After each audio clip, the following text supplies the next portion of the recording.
Hey everybody, Chuck Tyler here, Living Beyond Abuse. Today we're going to talk about two very big side effects of childhood sexual abuse, shame and blame. Now these two things go together. One causes the other. In fact, it's actually blame first and then shame. We blame ourselves for the abuse happening. We blame ourselves for being responsible for it somehow, wanting it, asking for it, causing it. And after that, the shame comes in. And we feel this terrible shame. We carry that around with us for somehow wanting it, thinking that we wanted the abuse or we caused it, and we carry that through our entire lives until we start to deal with looking at these things, and that's what we're going to do today. So let's start by looking at blame. So when the memories of my childhood sexual abuse started to resurface, I was an adult. I was 30 years old, I was 31 years old, and the first thing I did was look back at this terrible situation between this little boy and this man, and I said, how could I have let that happen? Which is a pretty stupid phrase, actually. I've heard this a lot in my life. How could you have let that happen? When in reality, things in our lives around us, they just happen, and then we respond to them. We don't let things happen, they happen. So that phrase holds a lot of blame and a lot of judgment, and when we use it on ourselves in this situation, it's not fair. It's unfair to ourselves. So here I am, this 30-year-old adult, and I'm looking back at this little boy, the younger me, and I'm projecting all of my abilities on him, my strength, my wisdom, my experience, and I'm judging him on things that I can do now, but I couldn't do then. So that whole how did I let that happen perspective is just a waste of time. If you're doing that to yourself, just drop it. You have to remember, in an abuse situation, one person's in power and one person's not in power. So I talk about this in another video where I defined abuse, that if you were abused, you were not in power. You didn't have the power to stop the abuse. The other person was in power, and they abused their power to abuse you. In my situation, my abuser was my father. I was 3, 4, 5 years old. He was in his mid-40s. He clearly had all the power over me. So here's this man who was my father. It was his job to take care of me and protect me. And instead, he attacked me. He did the opposite. He was supposed to raise me up and make me strong, and instead he suppressed me and made me feel less than human.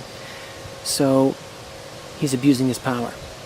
And as far as my childhood sexual abuse goes, there was another element here that was even more confusing.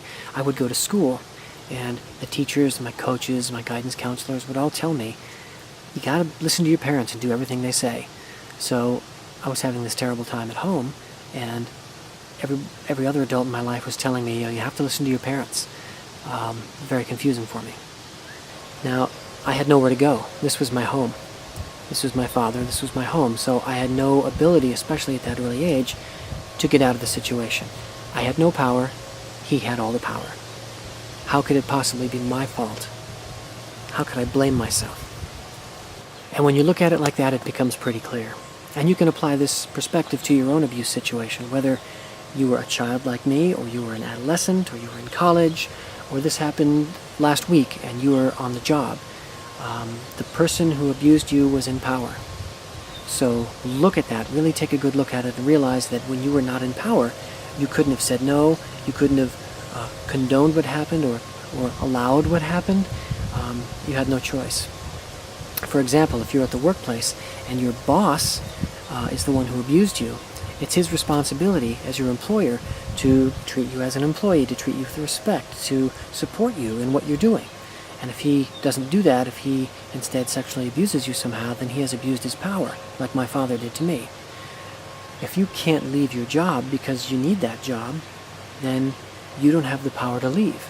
So here you are in the situation being abused by someone who has more power than you.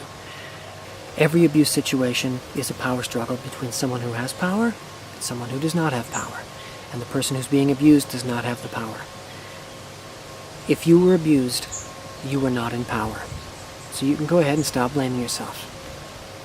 So once you've established in your mind that here's this person who is in power over you, who has abused you, you can start to shift the blame from yourself to this other person. It becomes obvious that you were not to blame, that this other person was to blame. Once you do that, the shame melts away. You have no shame if you have no blame.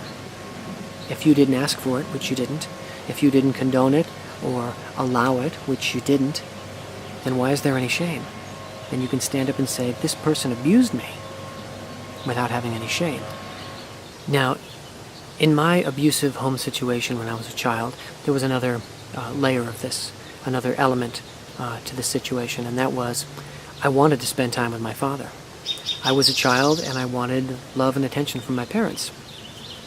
Now, at that early age, I didn't know what love was, and so my father was actually defining for me what affection was in an extremely unhealthy way.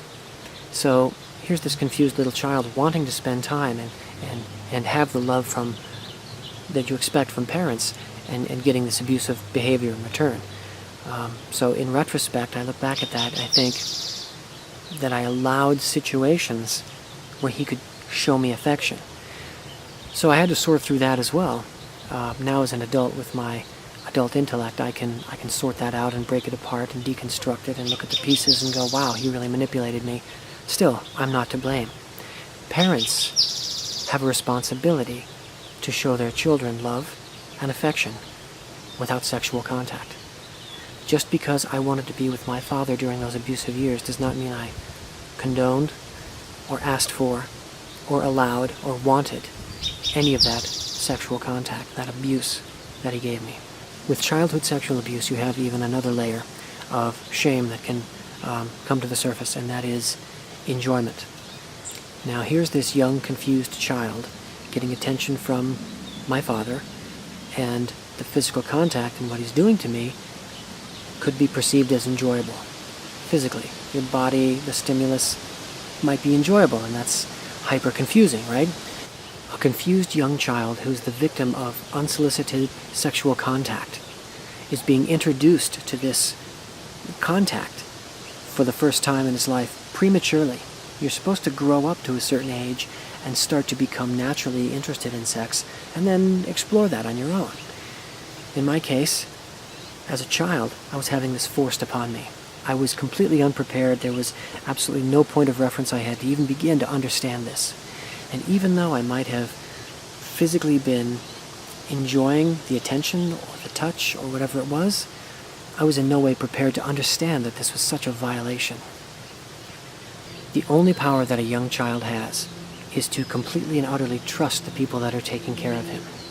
And in fact, every abuse situation is like that. You trust someone who's in power, and they abuse their power and abuse you.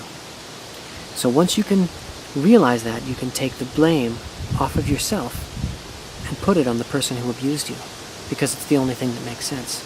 How can you blame yourself when you weren't in power? So if you're just starting to deal with the issues of shame and blame, I hope this was a good start for you. I hope it's a good trailhead that sets you in the right direction. Thank you for watching. I totally appreciate all of you who are spending your time to watch this. Hopefully it was helpful. If you liked it, if it was helpful, please help me back by hitting subscribe and like, and share it with somebody who you think can also benefit from it. If you have any questions for me about shame or blame, or anything else, any of these other videos, please put it in the comments section below, or reach out to me on my website at chucktyler.com. We can get a more private conversation going there if there's something you don't want to put in public comments. Thanks again. I'll see you in the next video.